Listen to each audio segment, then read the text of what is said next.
So the first thing you can do is either scan the QR code at the back of the remote. I'm just hiding it for security reasons.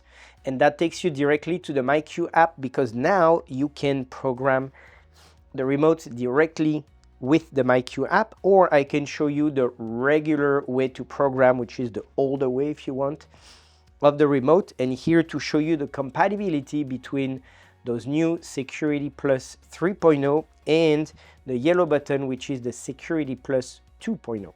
So it's very simple. You're going to hold the two round buttons until the light is static.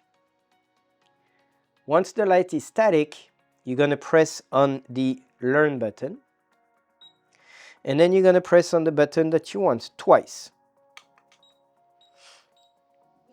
And now you're going to wait until the remote cycles, and when the light blinks again, you're going to press again on the button that you want to program.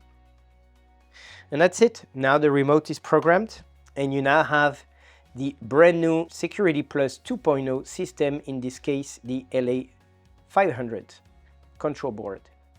Thanks for watching, and we'll see you at the next one.